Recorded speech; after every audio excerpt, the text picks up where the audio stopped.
너희는 떠나거라. 그곳에서 떠나 나오너라. 부정한 것을 만지지 말아라. 그 가운데서 나오너라.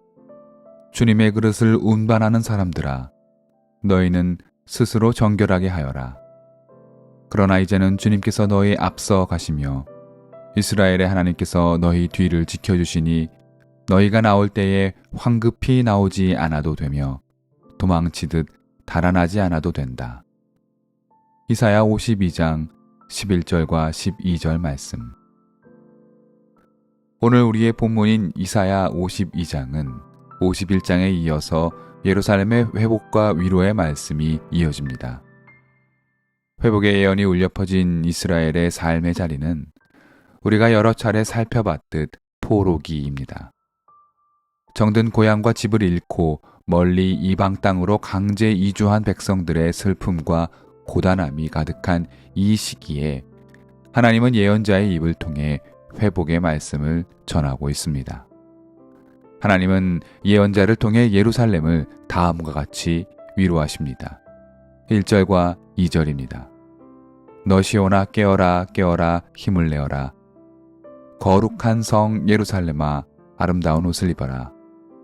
이제 다시는 할례받지 않은 자와 부정한 자가 너에게로 돌아오지 못할 것이다. 예루살렘아 먼지를 털고 일어나서 보좌에 앉아라. 보로된 딸 시온아 너의 목에서 사슬을 풀어내어라. 시온을 향해 깨어라 깨어라 2번 반복합니다. 은유를 살리는 동시에 이스라엘의 회복을 진심으로 말씀하고 계신 하나님의 마음을 느낄 수 있는 대목입니다. 위로의 반복은 뒤이어 나오는 11절에서 한 번 더 등장합니다. 11절도 보겠습니다. 너희는 떠나거라. 그곳에서 떠나 나오너라. 부정한 것을 만지지 말아라. 그 가운데서 나오너라.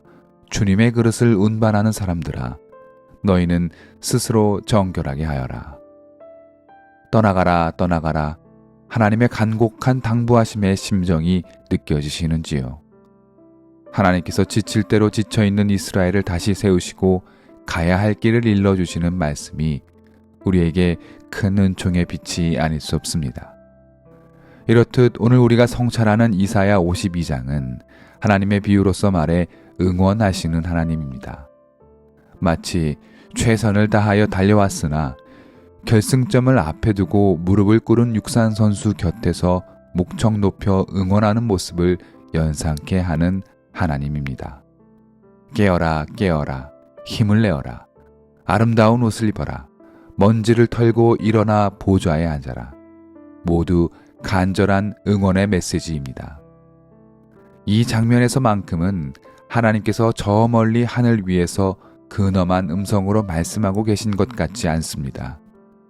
우리의 등 바로 뒤에서, 우리의 곁에서 두 손을 꽉 쥐고 우리에게 힘을 내라고, 할 수 있다고, 내가 도와주겠다고 응원하시는 하나님, 도우시는 하나님, 함께 눈물을 흘리며 우리의 등을 밀어주시는 하나님입니다. 다시 말씀드리지만 이스라엘 백성들은 포로 상태입니다. 이는 단지 삶이 척박하고 고단하다는 뜻이 아닙니다. 포로기의 이스라엘은 패배감, 절망감, 그리고 희망 없음의 상태입니다. 굳게 믿고 진리라 여겨왔던 것들이 속절없이 무너져 내렸던 것을 목도한 사람들입니다. 패배감에 사로잡힌 이들에게 가장 필요한 것은 바로 응원입니다. 그간 얼마나 고생스러웠냐는 위로의 말이 필요합니다. 응원과 위로는 별것 아닌 것으로 보이지만 무릎을 다시 펴게 하고 걸어갈 용기를 갖게 하는 힘이 있습니다. 하나님의 응원과 위로를 받은 이스라엘은 이제 포로기의 절망을 딛고 새로 일어날 용기를 얻습니다. 생각해보면 우리 사회에 참으로 부족한 것이 응원인 것 같습니다. 패배한 사람에 대한 응원, 실패한 사람에 대한 응원, 지친 사람에 대한 응원이 이처럼 인색한 시절이 또 있었을까 싶기도 합니다. 실패를 두려워하면 시도조차 하지 못하게 됩니다. 삶은 소극적으로 변하게 되고 모든 일에 방어적으로 대응합니다. 이를 개인의 책임으로만 돌릴 수 없습니다. 시험 한 번 치는 것으로 모든 독점을 가능케 하는 우리 사회가 만든 병적인 증상입니다. 실패한 사람에게 가혹할 정도로 개인의 탓으로 돌리는 우리 사회의 냉정함이 만든 그림자입니다. 응원이 필요한 시절입니다.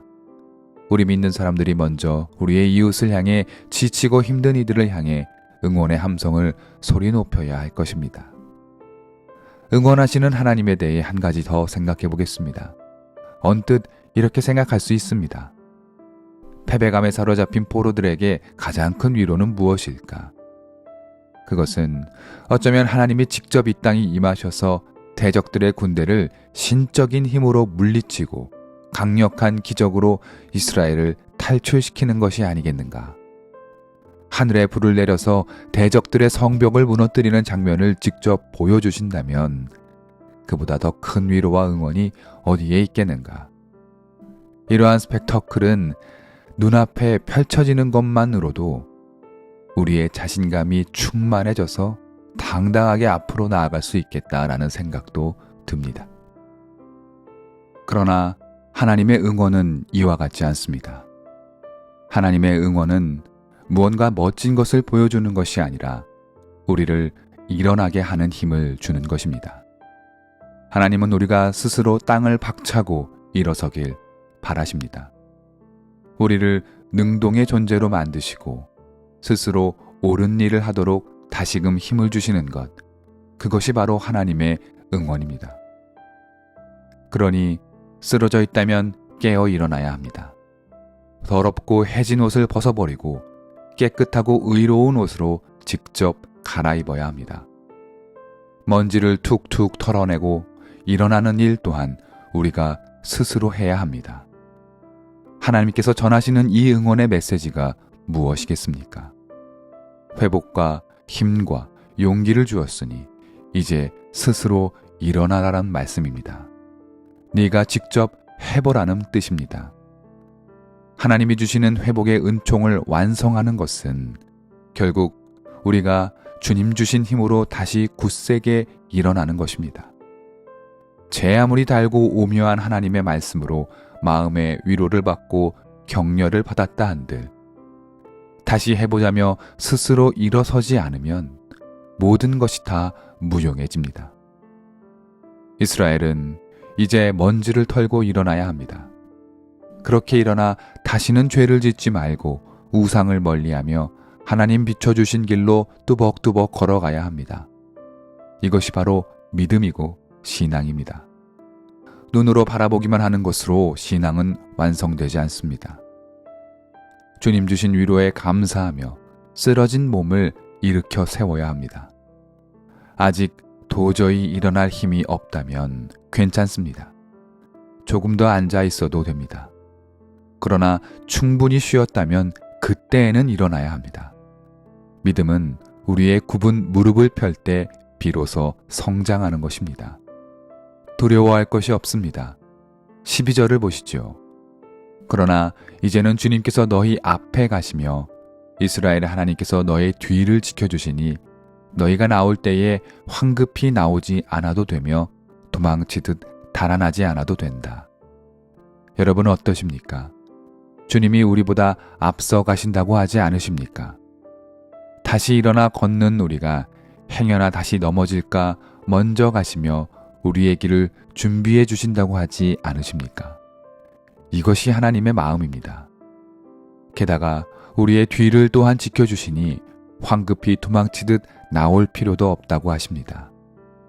달아날 필요가 없는 것입니다. 당당히 걸어가는 것입니다. 신앙의 자세가 여기에 있음을 잊지 마시기를 바랍니다. 오늘은 추석 연휴의 마지막 날입니다.